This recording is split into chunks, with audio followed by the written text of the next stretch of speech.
Bueno, vamos a iniciar la sesión segunda de esta tarde.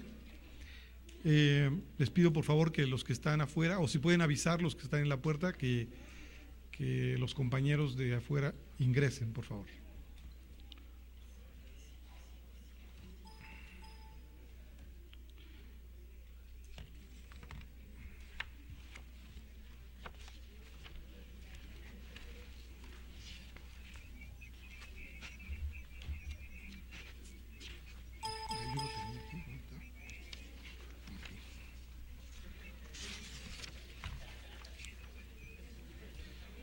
Bien, la presentación que tenemos ahora su título es El movimiento moderno, Pruit y Goe, experiencia a considerar. La presenta el doctor Guillermo Díaz Arellano. Bienvenido, Memo, compañero del área y entrañable amigo. Muchas gracias, Sergio. ¿Me lo pongo aquí o dónde? Déjame hacer tu semblanza. Voy a leer la semblanza. Está ansioso, Memo, por empezar. Voy a leer su semblanza muy rápidamente. Guillermo Díaz Arellano es oriundo de la Ciudad de México, arquitecto por la Universidad Autónoma de Morelos, realizó una estancia de cooperación cultural y técnica, de urbanismo y de ordenación del territorio de la República Francesa, y una maestría en arquitectura por la Universidad de Illinois en Urbana-Champaign, Illinois, Estados Unidos. Es doctor en arquitectura por la Universidad Nacional Autónoma de México. La práctica profesional como arquitecto se inició en el Grupo del Sol en varios proyectos de arquitectura solar y vivienda autosuficiente. Posteriormente diseñó y realizó el estudio del artista Abel Quesada, asimismo un pasaje comercial y vivienda en Tlaxcala. Ha desarrollado proyectos de conjuntos turísticos, vivienda en Cuernavaca, Morelos, de la cual es residente de medio tiempo en Cuernavaca y medio tiempo en la Ciudad de México. Es un privilegiado, Guillermo. Ha realizado proyectos de vivienda en Jutepec, Morelos, que es donde reside. Participó en el cambio de uso del suelo para el desarrollo de la plaza comercial vecina del monumento al drenaje profundo del Distrito Federal y ha participado en la realización y asesoría de diversos proyectos. Esto es en el ámbito profesional como arquitecto.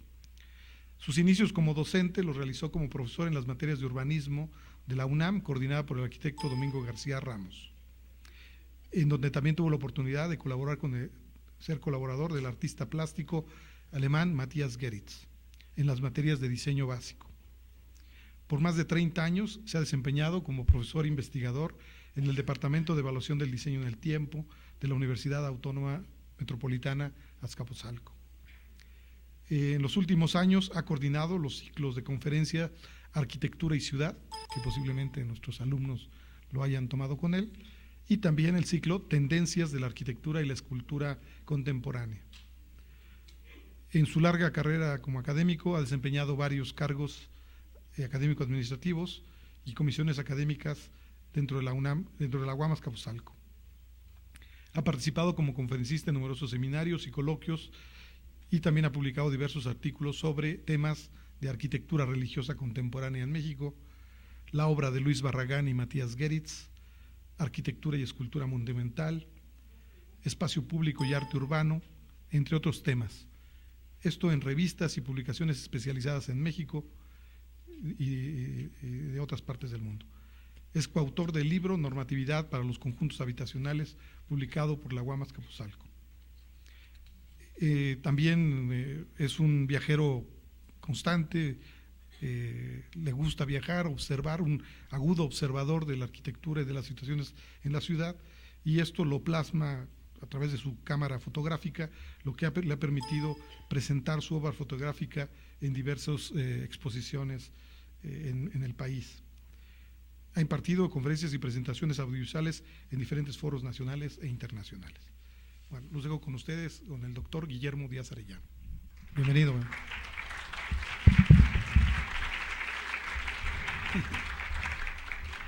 Le agradezco muchísimo la presentación al jefe del área de urbanismo internacional y el creador de este seminario, a nuestro entrañable amigo Sergio Padilla. Yo quiero empezar con un desacuerdo que tengo con Cristo. Grecia no es el país más corrupto del mundo. Lo que pasa es que México dio mordida y quedó en segundo lugar.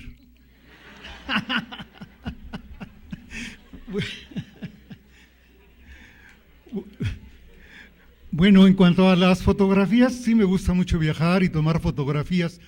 Y entre los lugares en que he vivido, viví aproximadamente 10 meses en San Luis, Missouri, y hay un estudio muy importante que se hizo en San Luis, Missouri, en una época que Charles Jencks, un crítico muy importante de la arquitectura, llamó la muerte del movimiento moderno. Y es sobre lo que les voy a hablar hoy.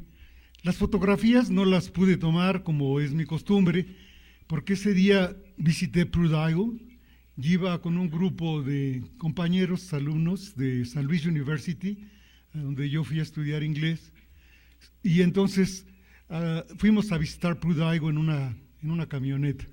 Llevábamos una cámara de video, pero ya verán Pruitt-Igoe y verán por qué salimos corriendo. Venían atrás de nosotros y pues no pude sacar fotos. Pero las fotos que tengo se las voy a mostrar, y también un video de un muy famoso cineasta que hizo una película muy interesante y que habla de esto, de San Luis, Missouri. Se hizo muy famoso. Se llama Koyaanisqatsi y quiere decir una vida fuera de equilibrio. Y de esto es de lo que vamos a hablar, de una vida fuera de equilibrio. Bueno, entonces para las principales ciudades del mundo, la primera mitad del siglo XX fue enmarcada por el nacimiento del llamado movimiento moderno en arquitectura. Fue rápido, ya sabemos que es la Ville Savoy, luego tenemos la Casa de Cristal de Philip Johnson en Connecticut, y Walter Gropius con una casa en Lincoln, Massachusetts. Como sabemos, Walter Gropius emigró de Alemania y se fue a vivir a los Estados Unidos. Bueno, pues tras la devastación generada por las guerras mundiales, era necesaria la reconstrucción de las ciudades y con ello definir el perfil social, económico y aún político de cada entidad. Entre 1920 y 1930, una primera generación de arquitectos jóvenes, en su mayoría, en ese momento, dieron inicio a una tendencia que se encumbraría como el parteaguas de la arquitectura del entonces naciente siglo XX. En 1928, bajo el acrónimo de CIAM, Congreso Internacional de Arquitectura Moderna, un grupo de 28 arquitectos se reunió en Suiza en el castillo de La Sarraz-Vaux para examinar el problema de la arquitectura de su tiempo. El cometido de este congreso y los subsiguientes que se celebrarían fue el de definir los planteamientos de la arquitectura moderna e incluso de la ciudad moderna. Aquí vemos un plano para una ciudad de 3 millones de habitantes de Le Corbusier en 1922. Desde el cuarto congreso del CIAM, Le Corbusier hace su aparición y él se enfocó en la tarea de crear la ciudad funcional. Tenemos aquí un plano para la ciudad funcional de Le Corbusier y toda funcionaba como zoning. Entonces se pensaba que la arquitectura y también el urbanismo debería funcionar como una máquina, y así como en la máquina pues hay zonas, entonces él también pensaron en zonas en la ciudad como piezas, y hay una parte que es para la recreación, otra para el trabajo y la vivienda principalmente. Las grandes unidades habitacionales propuestas por Le Corbusier y muchos de los seguidores del CIAM generaron una masificación en la vivienda y una dispersión en la convivencia dentro de las mismas. Esta masificación también trajo esa dispersión. Las unidades habitacionales de Marsella, Heilsbergen, Dreieck en Berlín, Angie, corrígeme porque yo creo que pronuncio pésimo, y Brie y Amphoré consolidaron los conceptos que Le Corbusier venía trabajando en torno a la idea moderna de habitar. El concepto de la unidad habitacional de Le Corbusier incorporaba los principios de funcionalidad y economía. Reconocía la arquitectura como un medio para ordenar el ambiente urbano, y ofrecer mejores posibilidades para los grupos humanos. vamos a ver si lo logró. El fenómeno de la arquitectura de habitación colectiva que cubrió toda la primera mitad del siglo XX no resultó tan funcional como se esperaba para los siguientes 50 años. Yo fui becario en Francia alrededor del año 72 o así, y me acuerdo que me decían las personas a donde yo estuve, de donde tuve la beca, me decían, señor, ¿usted vino aquí para ver Le Corbusier o para ver lo que es la arquitectura francesa? Les dije, no, pues para ver lo que es la arquitectura francesa. Imagínense que Francia hubiera hecho esta ciudad radiante de Le Corbusier. En esta ciudad no se pensó en un equipamiento para las áreas de recreación, y si te asomas por una ventana, pues ves a la torre de enfrente. Imagínate caminando abajo y señalando dónde es tu casa, pues solo que pongas las cortinas rosas o no sé cómo, y ni así, como en un edificio que vi por aquí de Teodoro González de León, que pusieron las ventanas rosas, las cortinas rosas. El crecimiento poblacional de las ciudades, así como otros factores de tipo social, pusieron en crisis las teorías que pretendían entender a la arquitectura como la facilitadora de una vida armoniosa. Imagínense las metas que se pusieron. La arquitectura como facilitadora de una vida armoniosa. Por otro lado, era la máquina para vivir. Ejemplo de ello es la experiencia en San Luis, Missouri, en los conjuntos habitacionales conocidos como Pruitt-Igoe, que han sido señalados como el fracaso de la modernidad por Charles Jencks. Esta es una vista aérea de Pruitt-Igoe en 1955 en San Luis, Missouri. Estaba muy cerca de San Luis University, donde yo viví, y enfrente hicieron un conjunto que no los voy a presentar, que se llama la Cleat Town, donde después de ver el fracaso que tuvo este conjunto de Pruitt-Igoe, empezaron a tratar de hacer un neighborhood, un vecindario en que tuvieran una vida, en que hubiera cafés, que la gente se pudiera encontrar en diferentes lugares, que pudiera haber gente de razas negras y blancas.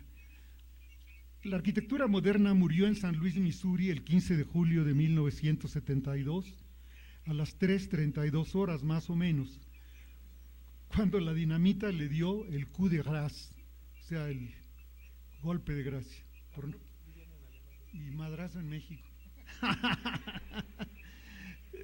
Final al infame barrio social de Pruitt-Igoe, o más bien a algunos de sus monolíticos bloques.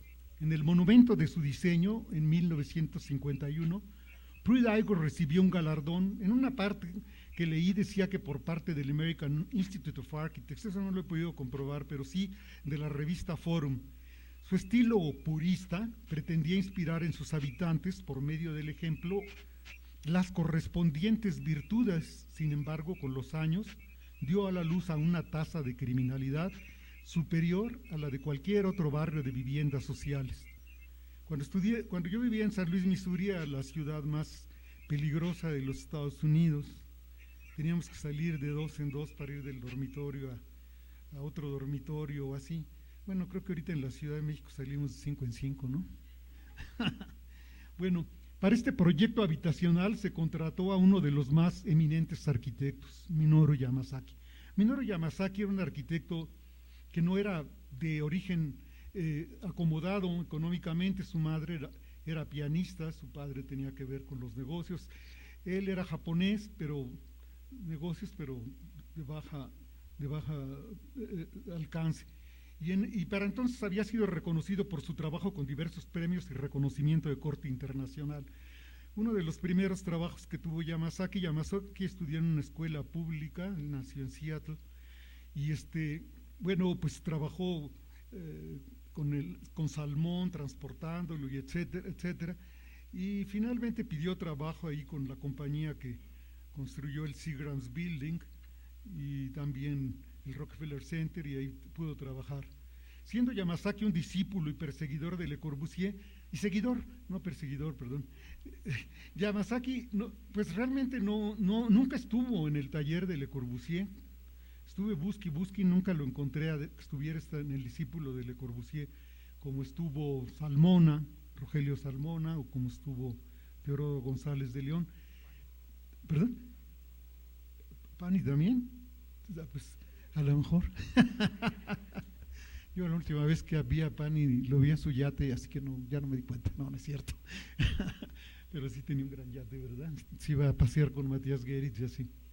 Bueno, se siguieron los principios de planeación planteados por desde el CIAM. Le Corbusier se incorporó al CIAM al final, no estuvo desde el principio. Frank Lloyd Wright de Le Corbusier decía que no era arquitecto. Ya ven cómo era un genio Wright, pues podía hacer lo que quisiera. Decía que no era un arquitecto, que era un periodista. Y bueno, en verdad sí fue un hombre que se hizo una gran publicidad. El American Institute of Architects premió la propuesta original de Yamazaki, nombrándola el mejor departamento de alta densidad del año. Elogiaron el diseño como barrios verticales para los pobres. Sin embargo, en poco tiempo se convirtió en un peligroso espacio para habitar. La ciudad de San Luis, Missouri, cerca del arco ese hermosísimo de Eero Saarinen, que se fusiló de un italiano, Eero Saarinen. Bueno, ahí está el centro de la ciudad y había pues un gran problema de drogadicción y alcoholismo en ese centro.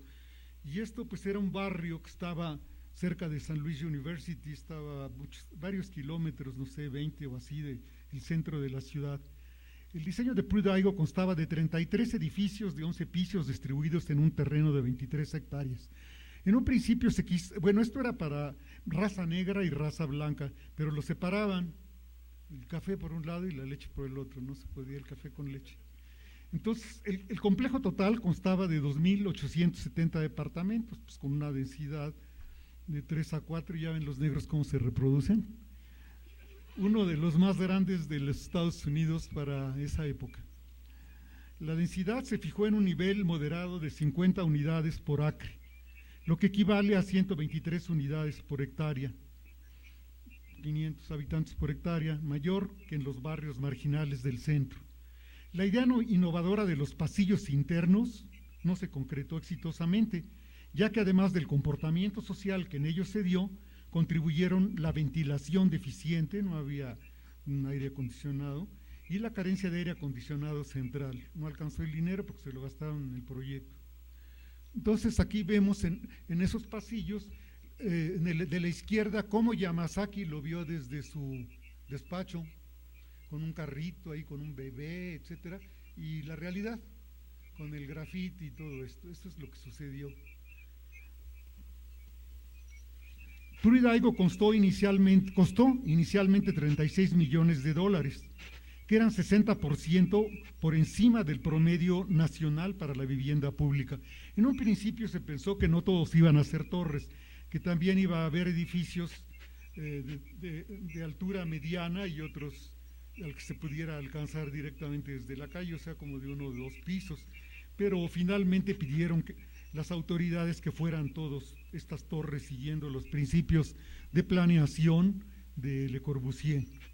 Los costos se elevaron por muchos factores: altos sueldos por la mano de obra sindicalizada, los costos elevados del sistema de calefacción. Se generó una cadena arbitraria de reducción de costos en otras partes vitales del edificio. Los elevadores, nada más había elevador en el primer piso, había elevador en el 4º piso, después había elevador en el 7º piso y en el 10º piso. Esos eran los elevadores para subías o bajabas según donde te bajabas. El proyecto se convirtió en un desastre cuando el lugar comenzó a ser habitado por familias que necesitaban apoyo económico por parte del gobierno. El diseño favoreció a que los brotes de violencia incluso encontraran un espacio de organización, o sea, fueron propicios para un espacio de organización y protección para las actividades ilícitas. Los corredores, los vestíbulos, los elevadores y las escaleras se convirtieron en lugares peligrosos para circular en ellos. Las áreas de convivencia y el resto de los espacios de circulación eran intransitables e inhabitables. Y ya llegando a lo que era el proyecto urbano, toda la localización de los edificios, pues resulta que al estilo de la Ville Radies, pues no le pusieron lugares para la recreación, ni estacionamientos, ni pensaron en unos estacionamientos localizados en una forma cómoda y que requiriera pocas circulaciones para llegar a la vivienda. Los edificios tuvieron que ser dinamitados. Antes pensaron, pues, ¿qué tal si le quitamos 2 pisos? ¿Qué tal si quitamos 3 pisos? Al principio sacaban gente vestida, negra, de color, muy bien vestida y en los departamentos bien amueblados, pero en diciembre de 1971 las autoridades estatales y federales llegaron al acuerdo de demoler los edificios de Pruitt-Igoe. Entonces aquí es el video. Entonces aquí vamos a ver qué pasa con el edificio. Aquí como vemos la fórmula del Corbusier, ventanas horizontales, edificios sobre pilotes para que se viera del otro lado del jardín y continuara, planta libre. Lo único que sí no hicieron fueron lo de las azoteas que pudieran ser habitables. Por cierto que ahora que estuve en Barcelona me enteré que la Casa de la Pedrera pues también tiene planta libre, que también la azotea puede ser utilizable, que entonces estos principios pues ya los admiraba Le Corbusier de una visita que hizo a Barcelona, la Casa de la Pedrera de Gaudí. Ahí está el premio que le dieron al edificio. Entonces vemos cómo la gente empezó a agredir el edificio, fíjense la rabia que tenía. Ahí vemos cortinas de papel de baño en un momento dado, y la vida que se llevaba aquí pues era verdaderamente insalubre. Y esto fue el remedio. El día que nosotros fuimos en esa camioneta que nos metimos, pues empezaron a seguirnos, gente que estaban haciendo ahí fogatas y así, bueno, pues salimos corriendo sin fotos. Pero bueno, aquí se pensó que podían vivir en un principio blancos y negros. Enfrente se hizo la Clit Town, donde se hizo un breakthrough operation, una operación que rompe, donde viven negros y blancos mezclados. La gente tenía pánico de transitar por esos espacios abiertos. Platiqué con una muchacha negra que me decía que cuando atravesaba por aquí tenía miedo de que la violaran. Bueno, no es como el chiste de las monjitas ese, de la Madre Superiora, ¿no? Que decía que violación es violación. Pero no, aquí no. Entonces, atravesando la calle desde Pruitt-Igoe se encuentra un complejo de vivienda más antiguo y más pequeño de casas ubicadas en hilera, y ese se llama Square Village, y fue creado para una población idéntica, la cual no tuvo ningún problema. Y entonces el investigador que hizo este estudio en San Luis, Missouri, dijo, bueno, ¿por qué ahí no pasa nada? ¿Cuál es el éxito de Carl Square Village y cuál es el fracaso de Pruitt-Igoe? Y entonces se empezó a analizar, vamos a ver qué analizó. Hoy en día sabemos que el diseño de los espacios interiores y exteriores en un complejo habitacional puede ser determinante para su éxito o fracaso. Bueno, aquí puse algo en México, como para que no nos viéramos tan alejados. Bueno, lo que sigue. Entre Pruitt-Igoe, la distribución de los espacios de circulación y áreas comunes no despertaba ningún sentimiento de control ni de identidad con respecto a la propiedad. Ustedes podrán decir, estos son gringos y por eso lo hicieron. Pues sí, pero ahorita los franceses también tiraron una torre en Reims, Francia, en la que quieren esto mismo, que la gente no tenga esas enormes torres y que la gente tenga un mayor sentimiento de control y de identidad con respecto a la propiedad, al tener los jardines más accesibles y las áreas de estacionamiento más cerca de las viviendas. Hay una relación directa en el efecto de la tipología de los edificios y el control de las calles por parte de los residentes. ¿Ya no hay ahí otro video, Mario?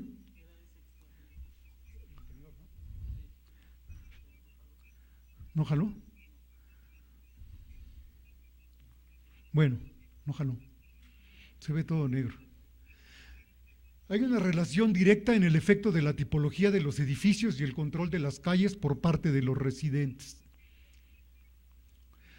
Si examinamos los tres tipos de edificios desde el punto de vista del control que pueden ejercer los residentes de las calles circundantes, encontramos también marcadas diferencias.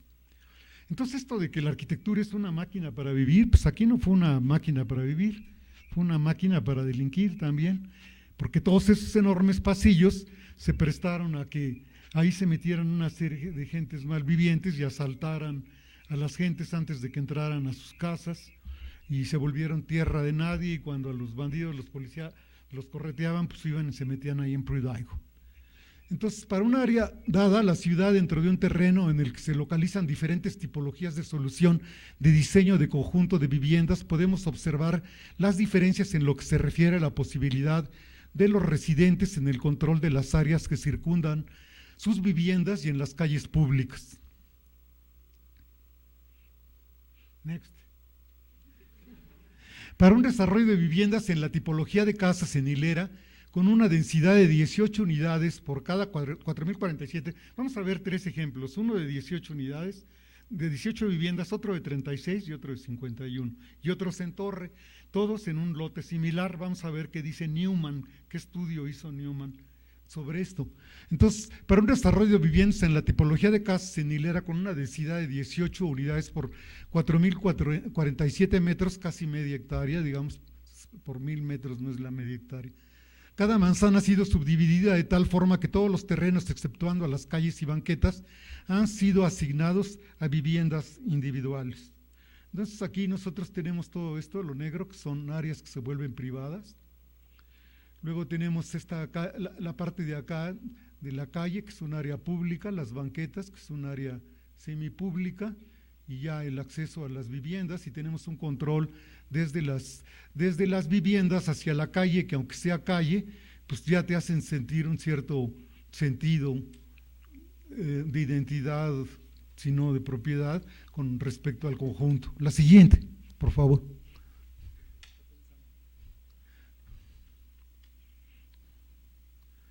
Aquí tenemos el mismo conjunto, donde vemos cómo estas casas pues tienen el traspatio, tienen ahí sembrados jardines. En un área de 4 manzanas es posible encontrar un tejido urbano en que la mayor parte de las áreas exteriores son privadas. Veamos en el caso de Prudaigo cómo la mayor parte de las áreas exteriores pues no eran privadas, y entonces solamente le quedaba el mantenimiento a la policía para evitar el crimen y al Estado. Además, una buena parte de lo que es legalmente una calle pública es visto por los residentes como una extensión de su vivienda. Esto se refiere a la banqueta y a la porción de calle en la que estacionan sus automóviles. Sí. Debido a la cercanía de la calle al frente de cada vivienda, los residentes están involucrados en la manutención de la seguridad y toman acciones para controlar esta. Aquí, por ejemplo, la gente que estaciona aquí, o aquí, o aquí, o aquí, o aquí. Seguimos. Para un caso similar de 4 manzanas y para dar cabida a edificios de departamentos ahora de 3 pisos, construidos con una densidad de 36 unidades por cada 4.047, se dobló la densidad anterior. La parte trasera cercada por las mismas casas ha sido asignada tanto a familias individuales como también a las familias que comparten el terreno cercado. Las personas que están en la planta alta pues pueden en un momento dado tener vista hacia estos jardines. En la misma área de 4 manzanas, pero ahora desarrollada como una supermanzana con edificios tipo torre, con una densidad de 50 viviendas por cada 4.047 metros cuadrados, en un proyecto que consta con unos sistemas de circulaciones interiores que consiste en un vestíbulo público, elevadores, 5 escaleras y corredores. ¿Qué sucede?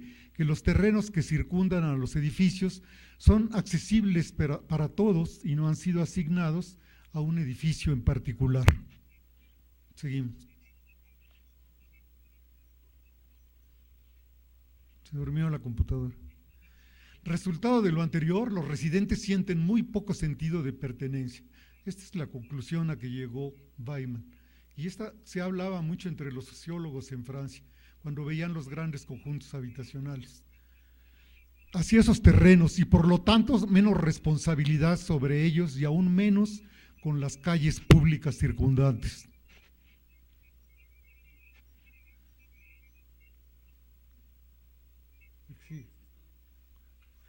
Este diseño no tiene el éxito al hacer pública la superficie entera del área de 4 manzanas. No hay área semipública, todo es público. Las calles de la unidad, así como las banquetas, deberán ser objeto de mantenimiento, pues por parte del Departamento de Sanidad del Estado y patrullados por la Policía Federal. El patio, o estatal, el patio de 1.000 casas no es particular, decía Newman, el patio de 1.000 casas no es particular. Sí. A mayor número de propietarios, es menor el sentimiento de propiedad con respecto a los terrenos que forman las áreas comunes.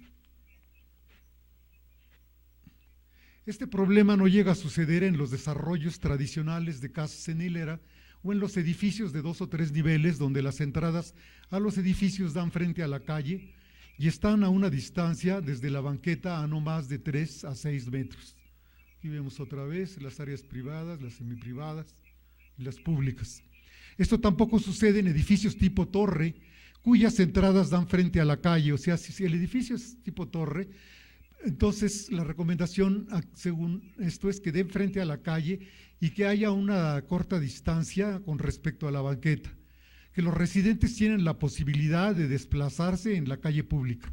Y es posible observar una bien iluminada área del vestíbulo desde el exterior de los edificios. Entre mayor sea el número de gente que comparte un territorio, es menor el sentido de propiedad que percibe cada habitante.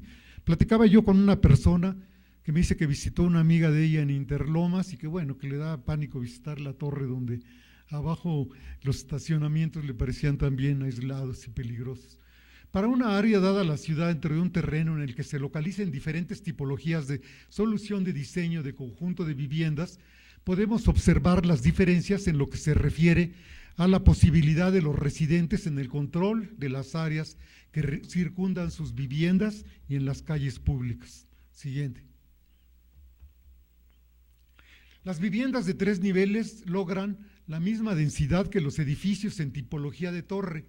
Este ensayo también lo hizo Newman, y entonces al hacer el proyecto se dio cuenta que las viviendas de 3 niveles logran la misma densidad que los edificios en tipología de torre, pero que cubren más de 37 del área del terreno, comparado con el 24 que cubrirían los de tipo torre.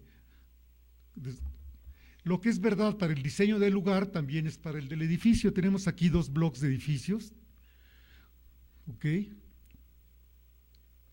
En uno son 2 entradas, en otro son 2, 3, 4 entradas. La misma envoltura de un edificio puede ser subdividida de diferentes maneras para producir resultados dramáticamente diferentes. En 2 configuraciones de departamentos de 3 pisos sirviendo a 24 familias, en cada una de ellas se puede tener solamente 2 entradas para las 24 viviendas, y en esa forma 8 familias comparten un corredor común en cada piso. O sea, entras aquí, todos los pasillos están al servicio de todos. Y además los corredores en cada piso están abiertos para las 24 familias en cada edificio. La que sigue. En este caso, pues son 4. En el otro diseño, 6 familias comparten una entrada común y solo 2 familias comparten un área común en cada piso. En el diseño en el que hay menor número de familias compartiendo una entrada, se permite a las familias un mayor control de los espacios públicos y pueden reconocer con más facilidad a los residentes y distinguirlos de los intrusos y observar que se mantenga un comportamiento aceptable. En resumen, hay una relación directa en el efecto de la tipología de las viviendas y el sentido de propiedad y control de los espacios públicos por parte de los residentes. Y aquí hay unos comentarios finales que me parecieron a mí interesantes, porque el arquitecto Rogelio Salmona, él nació en París de madre francesa y padre español. Entonces él se fue muy joven a Bogotá y salió de Bogotá por un problema político que hubo, y entonces se fue a París y llegó al estudio de Le Corbusier, fue alumno de Le Corbusier. Pero entonces él estudió 3 semestres en la Universidad de Colombia y él adquirió el premio Alvar Aalto que dan los arquitectos finlandeses, y en una entrevista que hizo en la revista Metácora mencionó que durante su etapa de formación con Le Corbusier, le dijo: ¿Por qué estoy poniendo este arquitecto? Bueno, porque los grandes arquitectos que tenían esa relación, él es uno entre ellos, pero vemos qué es lo que él dice de este estilo moderno, de la arquitectura del movimiento moderno, no estilo moderno, movimiento moderno. La arquitectura se aprende aquí, no lo olvide, le dijo Le Corbusier. Y en efecto dijo, no lo olvidó, como tampoco olvidó durante esos años América Latina y lo que tendría que hacer a su regreso a Colombia. Él tenía en mente regresar a Colombia. En otro momento de la entrevista, Salmona mencionó, yo no quería regresar a Colombia a aplicar fórmulas. Entonces, es que es bien importante cuando nosotros vemos que nos dicen 5 principios: los edificios sobre pilotes, las ventanas corridas, la planta libre, la azotea con movimiento, y bueno, vamos a seguir esa fórmula, pero Pruitt-Igoe no tuvo resultado. Entonces yo no quería regresar a Colombia a aplicar fórmulas, ya había comprendido que el movimiento moderno había perdido el sentido cultural, social y estético inicial para convertirse en un estilo internacional. Hay un arquitecto en México que decía que Le Corbusier veía la arquitectura como una máquina para vivir y que él, Esquerra, lo veía como una máquina para sentir, pero eso no se dio en este estilo, en este movimiento moderno que vimos de Yamasaki, en el ejemplo que vimos de Yamasaki. Quería y me preguntaba desde Europa cuál debía ser nuestro papel en América Latina y a partir de ese conocimiento crear una arquitectura no únicamente para el lugar, sino desde el lugar. Entonces él criticó mucho cuando Corbusier fue y en un fin de semana pretendían que iba a hacer el plan director de Bogotá desde su estudio. Con el encargo del plan director de Bogotá, Le Corbusier en 1950, la perspectiva de Salmona cambió por completo con respecto a su maestro. Y es que a medida que se desarrollaba el plan director, el entusiasmo de Salmona fue perdiendo fuerza. Salmona murió hace 2 años.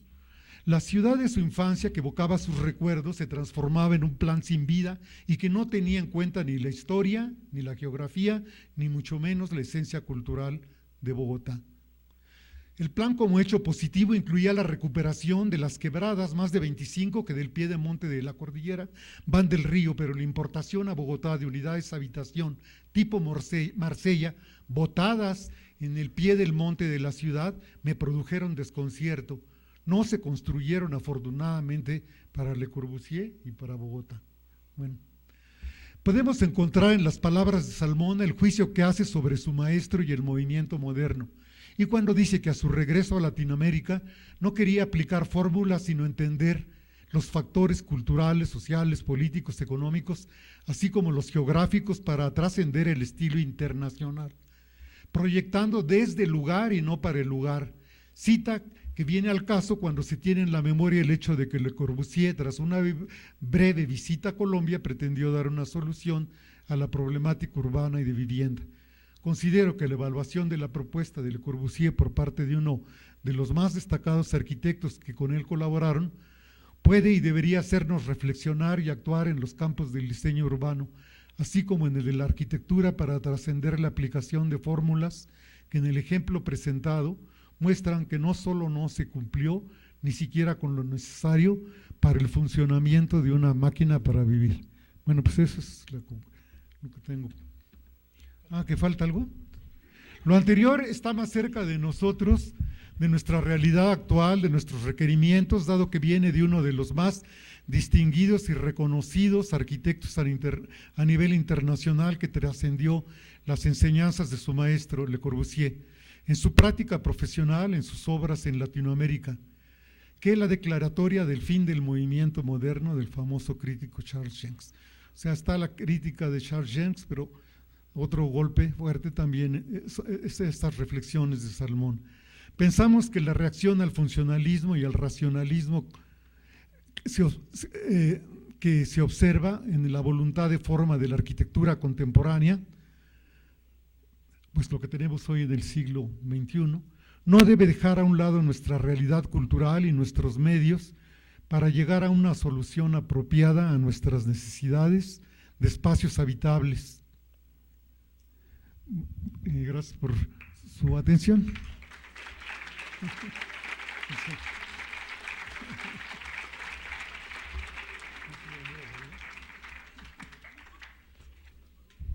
Le decía Sergio que si no estuvo bien. No. es algo que yo viví en San Luis, Missouri, y este es un yo cuando estaba allá decía, bueno, nosotros no tiraríamos Nonualco Tlatelolco, ¿cómo le hacen estos para tirar todo lo que están tirando? Pero enfrente se empezó a hacer la Cliff Town como una reacción, un breakthrough, un rompimiento. ¿Y qué hicieron enfrente? Nada más atravesando la calle, hay un lugar que se llama la Cliff Town, se escribe la Clede Town, T-O-W-N, y ahí empezaron a hacer viviendas, pero ya diferentes arquitectos, y viviendas de 2 pisos, de viviendas de 3 pisos.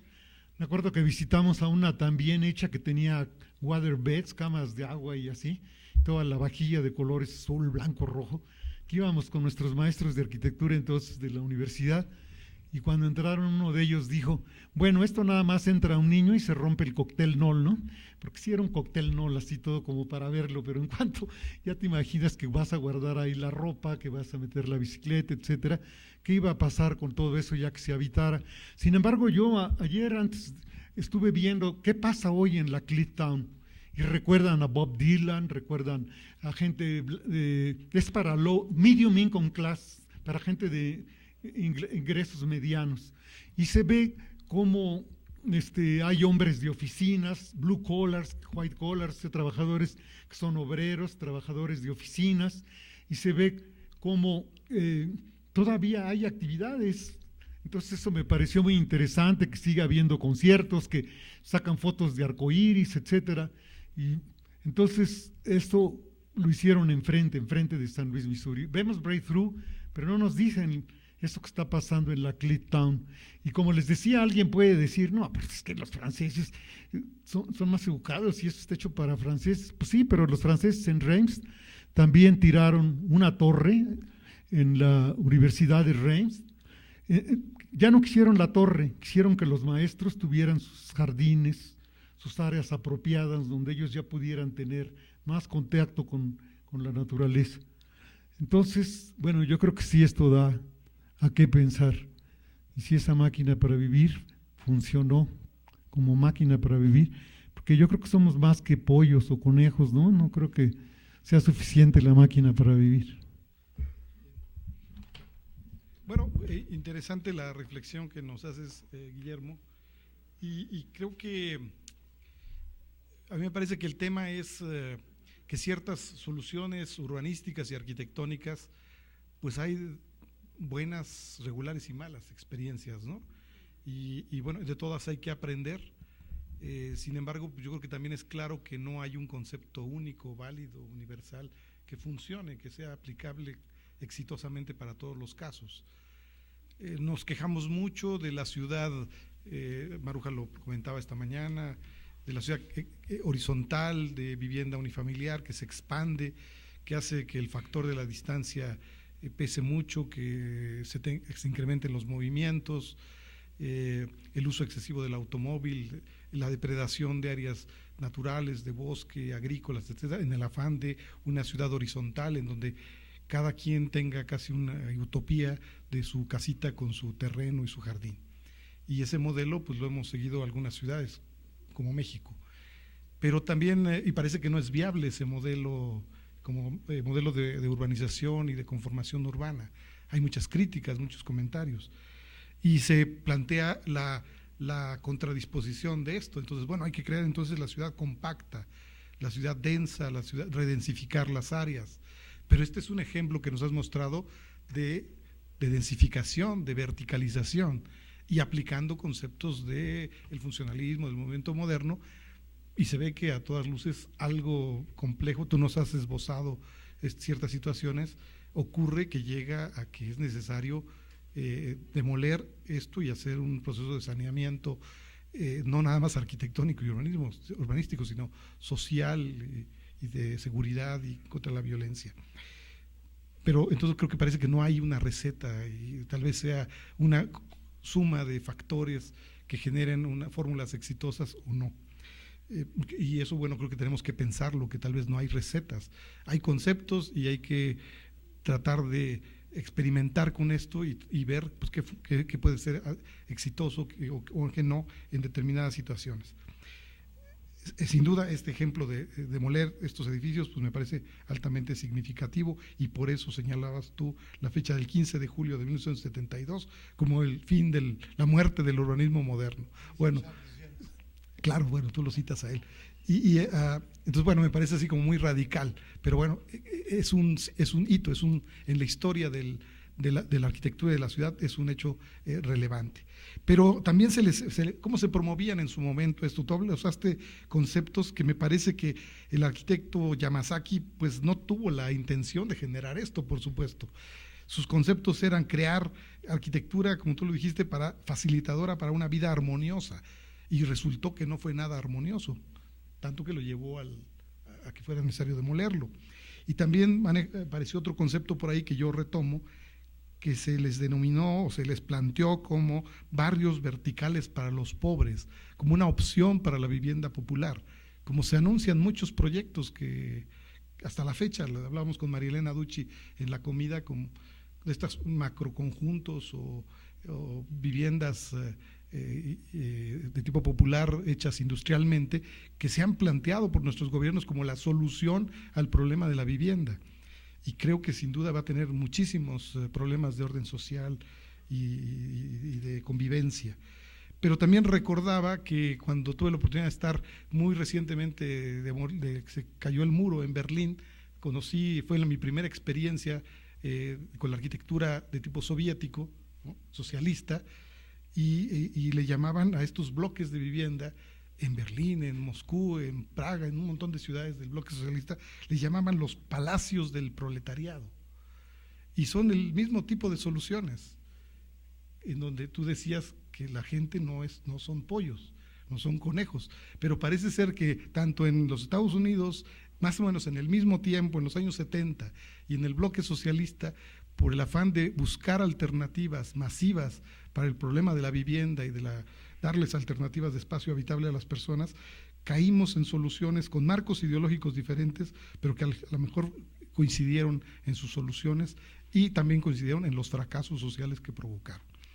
Bueno, eso me parece, yo retomo eso, me parece interesante, pero sí me invita a reflexionar si la verticalización, la densificación, en estos términos sería la alternativa, porque podría ser una tentación en la que con estos conceptos que a lo largo de la mañana hemos escuchado de Maruja, de lo que yo les mostré del resumen del seminario pasado, parecería ser que es una indicación a seguir, la ciudad compacta y la reedificación, pero seguramente en estos términos no sería recomendable, no sería aceptable.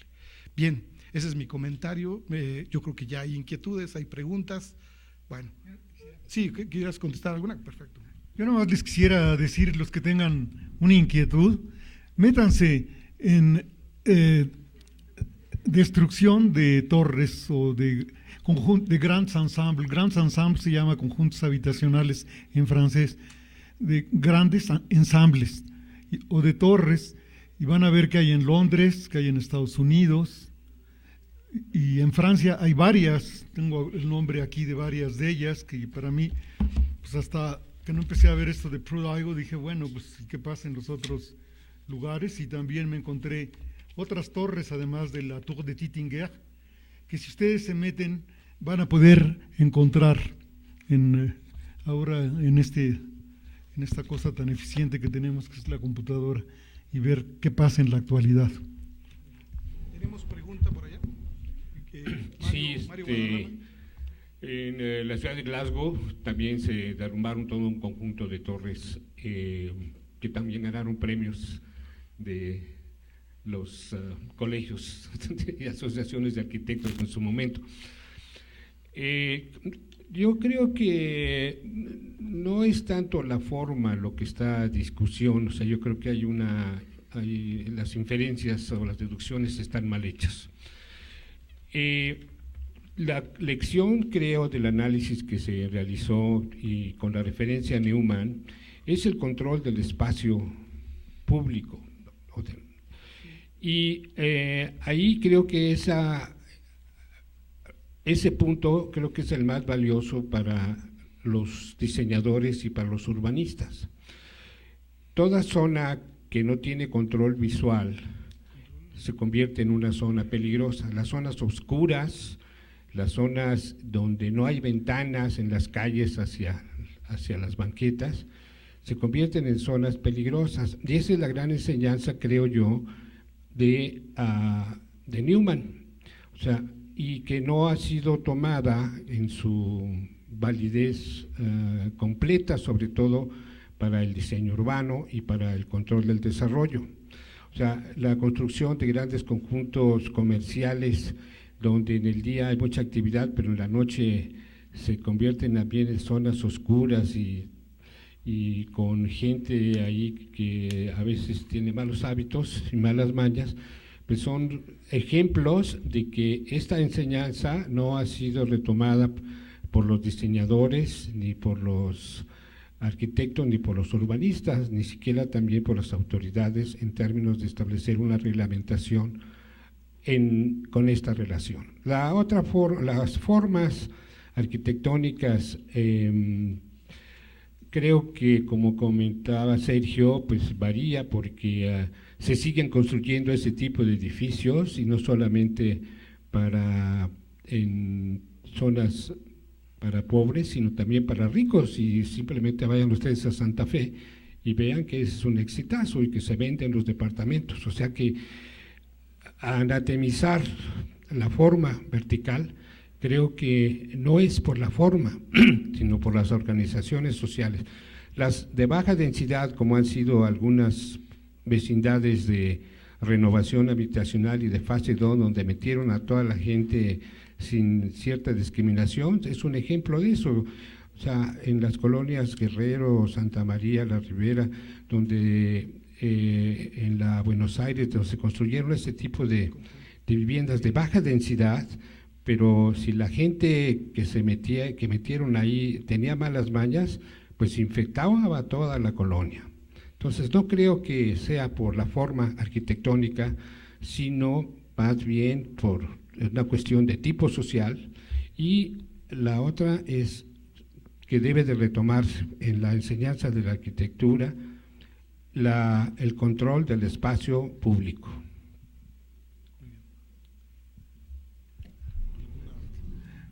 Pues sí, básicamente estoy de acuerdo en tus comentarios. A mí me tocó recorrer con Sergio, con Maruja, con varios estudiantes, el Mario Abad, que ahora está graduado ya de arquitecto de la Universidad Metropolitana, las torres de Salmona que hizo donde está la Plaza de Toros en Bogotá. O sea, hay de torres a torres. Yo cuando dicen que form follows function, pues sí, pues toda form follows function, pero hay gordas y hay cuerazos, ¿verdad? Y de todo, ¿no? Y todas siguen a la función. Entonces, no creo que es nada más form follows function.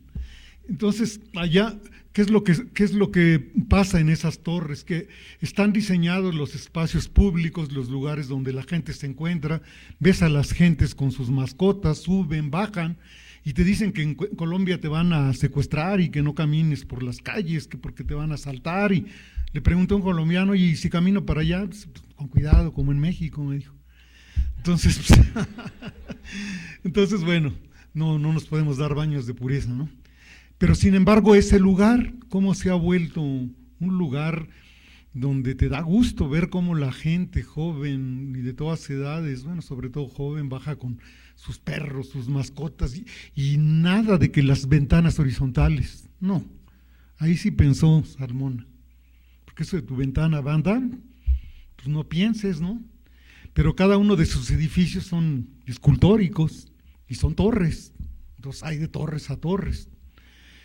Pero también entra mucho el aspecto de la planeación, lo que decías, que es muy importante, porque no es lo mismo una ciudad o un área como la Ville Radies de Le Corbusier, que por favor, compáralo con las zonas de Francia donde vas a encontrar bistrós, donde vas a encontrar restaurantes. Yo viví en la época que construían las ciudades nuevas en Francia y la gente no se quería ir a las ciudades nuevas. ¿Por qué? Decían ahí no hay bistró. En París yo llegaba en la noche y te ponías en un bistró, te ponías a jugar dados con los vecinos y la gente platicaba, convivía, compartía. En Bilbao pasa igual. Entonces, esa vida no la tenían esas ciudades nuevas. Tuvieron que bajar impuestos y una serie de cosas. Y hoy en día ya esas ciudades, 30 años después, muchas de esas ciudades ya tienen vida. Pero en su principio eran ville dortoir, ciudades dormitorio. Y así se antojan las ville radies. Y no es posible una ciudad en la que en un área tengas el área de trabajo, en otro el área de recreación, como lo pretendían en esas ciudades tipo ville radies, porque hoy, como ustedes mismos decían y como pasa por ejemplo en Singapur, pues cada pequeña ciudad tiene sus lugares de recreación, sus lugares de cultura, sus lugares de vida propia. No puedes decir voy a vivir aquí, voy a trabajar allá, pues no. Por eso la zona rosa hace muchísimos años tuvo éxito y ya es roja con rosa, ¿verdad? Pero en ese tiempo pues había edificios de oficinas, había departamentos, había galerías de arte, había cafés, había restaurantes, había, pero ya no hay. Bueno, entonces sí estoy de acuerdo con lo que dices. Hay que enfocar esto no nada más en la arquitectura, sino también en la planeación urbana, en las áreas de recreación que tienen que tener los diferentes asentamientos humanos, en la proximidad a las áreas de trabajo. Por eso es tan importante en las ciudades como Tapiola, etcétera, el diseño urbano, el mobiliario urbano, la forma en que iluminan las calles. Gracias. Bien, pues agradecemos al arquitecto Díaz Arellano, doctor Guillermo Díaz Arellano, por su presentación. Aprovechamos también su presencia para entregar su constancia de participación con su conferencia.